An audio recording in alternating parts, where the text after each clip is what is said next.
Good night, afternoon, good, but amazing morning. My name is Justin Imp is cool host. Alright, that's just way too much for me. Just to let you know, I've rewritten this opening several times, trying to get it as good as I could. Many of my ideas are quite random, and even though I try to using that phrasing, but I'm still setting up to talk about a randomizer DLC for Kingdom Hearts 1 and 2. This could be a really fun thing to do for the game. If you've seen some of the other randomizers for like the Zelda games, the Metroid games, and several other games combining them together, like the Super Metroid A Link to the Past, you'll know that some of these randomizers can actually be quite fun. Although I've done a video on other game modes, those were primarily focused on Kingdom Hearts 3. Although a randomizer might work for Kingdom Hearts 3, I'm not sure it'd be good for the game, at least at the time of release. So, for the uninitiated, a randomizer takes items, enemies, and sometimes bosses and changes their locations. Using Zelda Link to the Past, there are 214 item locations coming from chests, side missions, and bosses. So the first item you typically get is a sword, but with the randomizer, it could be anything else in the game, including one ruby. But, also in a randomizer, you could get that sword until after you've gotten the Dark World. You could, in fact, even go without being able to get the sword the entire game. This way, it might be a fun little thing to do for the 1.5 and 2.5 remixes, final mixes, to have something like this in the form of a DLC. So with the basics out of the way, the things that could be relocated would be items, abilities, and in the case of Kingdom Hearts 1.5, the puppy dogs. Now, I mentioned that specifically because if you randomize the abilities as well, you can actually have a really interesting way of playing the game through in the next playthroughs.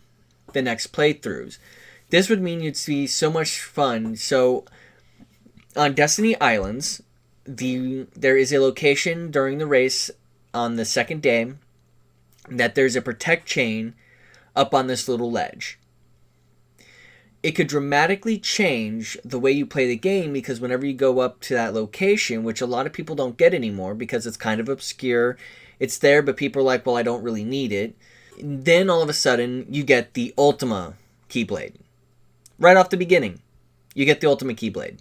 And that could make the game a little bit funner to play through on a second run. You could get Metal Chocobo or something like that, something that's not as powerful in-game, but would be super powerful early game. It would also make speedrunning the game a little bit more interesting, as you would have these random locations, and sometimes a seed will give you something really good. With my content change after the start of the new year, I wanted to bring up some more things like this that occur inside of my head. This was one of them. An official DLC, I'd actually pay for that in a heartbeat. It's, at least to me, a neat way to make the gameplay more interesting. With that said, I want to say thanks to everybody who over the last few weeks have shown me so much attention and love. People like Cole's Kingdom, who made my new banner and avatar, Stir Become One, who I talk to often about Kingdom Hearts and YouTubing, and just about the growth of the channels.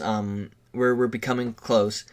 It's been a powerful journey already, and it's only getting better as we head into the release of Kingdom Hearts 3.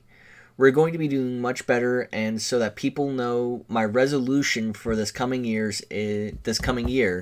is to get up to 1,000 subscribers.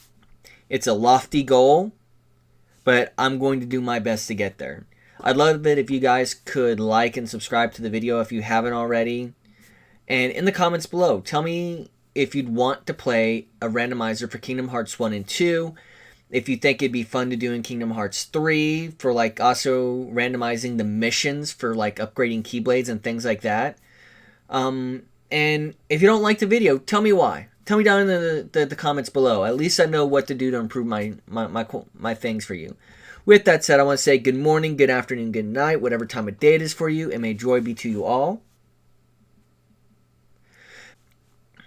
And if you stuck around for this part, we're going to do my advertising. I am still working on saving up for a PlayStation 4 Pro. That way, during the release of the game, I have a higher quality system on which to play the game.